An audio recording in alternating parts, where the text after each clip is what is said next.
I think the biggest danger here, it's just made my jaw drop over the last couple of weeks thinking about it, is the fact that the credit card companies are now taking it upon themselves to potentially police the activities of their users.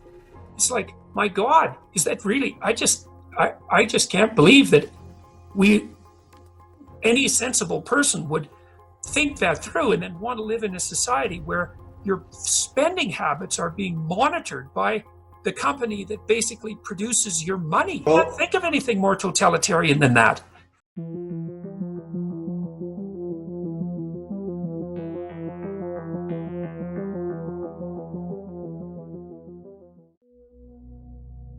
PayPal has gone full communism. We know they're all jumping in that direction, and they've decided to update their policies to reflect the fact that if you are a perpetuator of misinformation, also known as, they're going to censor you, right? Also known as if you're a conservative, also known as if you say anything against the state decided narrative, if you speak against the government, the over-governance, also known as if you don't think masks work, also known as if you decide you don't want to get a vaccine, also known as anything the state wants, right?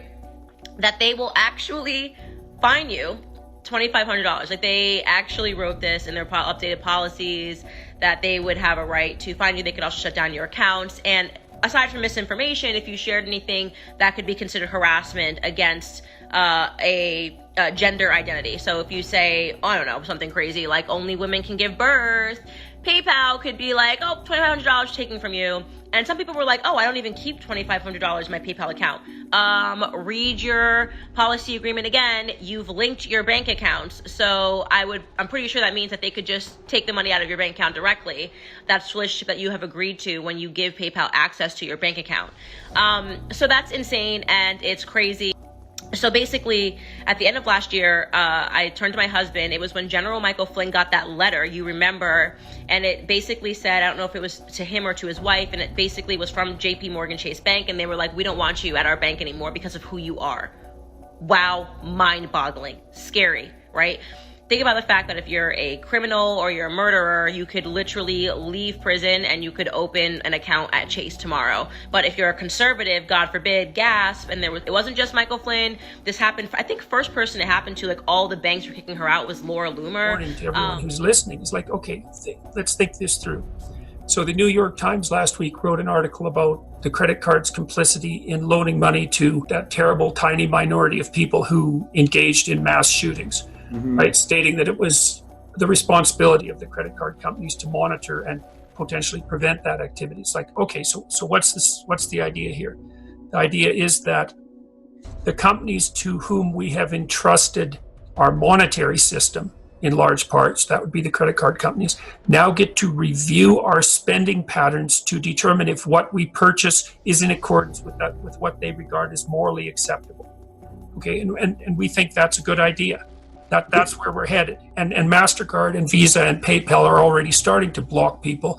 Like MasterCard was instrumental in blocking Spencer. Robert Spencer, right? It's Robert Spencer, not Richard Spencer. Yes, it's its best-selling author. And the guy who runs Jihad Watch, MasterCard required Patreon to deplatform him. And just to be very clear, they sent out a tweet, which everyone can find. But a couple of 1,000 letters to MasterCard and PayPal and Visa indicating pronounced displeasure at their plans to become custodians of the monetary supply for ethical reasons might also be in order. These companies are responsive to public pressure, which is perhaps partly why they're determining to play the role of censor to begin with. They are facing pressure from these, let's call them activist interest groups, who again are outlined on Change the Terms, on the website Change the Terms, and they're responding to public pressure, and that's understandable. It's understandable, but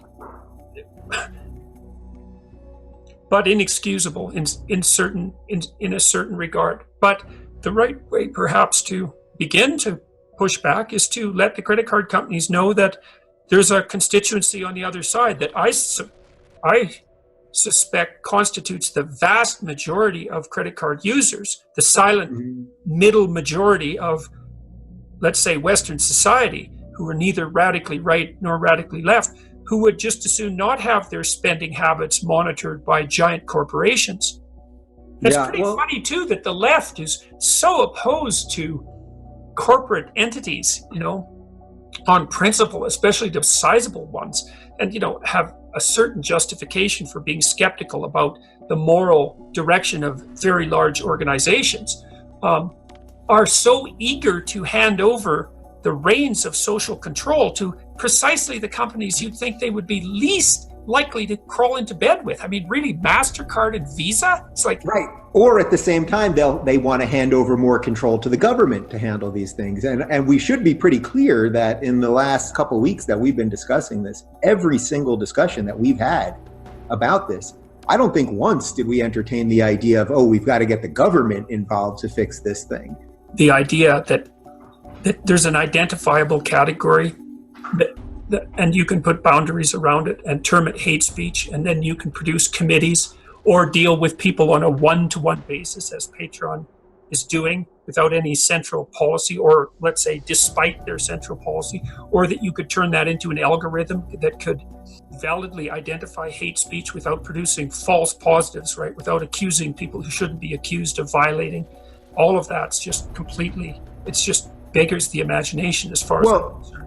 Of course, and you're also just opening a Pandora's box from hell, because just in the last couple of days, I don't know if you saw this, but the Women's March in California canceled their rally because they felt that it was too white. Yeah. Now, imagine if they canceled their rally because it was too black or too anything else. It's like, so does that now count as hate? Are you guys now being racist against white people? Now, we know that wouldn't be a problem for these guys. One of the things that I can't fathom, in some sense, is the lack of imagination on the part of the people who are engaging in censorship of what they regard as hate speech. Like, there's an old military adage, which is that if you invent a weapon, it will be used by your enemy within 15 years. Okay, so what makes the people on the left, because they're the ones who are doing this, as you can clearly see in the Change the Terms website, what makes them so sure that exactly the same tactics won't be used against them, like at the drop of a hat, once the tactics have been validated and put in place? I think it's either just very short-sightedness on their hand, or they think that they can actually stamp out enough hate within that very small window before it would turn on them, or they just don't think these things fully through. But yes, or there's another possibility too, which is that they're so opposed to the fundamental structures of the West that, let's say, and regard them as so patriarchal and oppressive, that they'd be willing to take the risk of sacrificing their own free speech just to have their destructive way, something like that.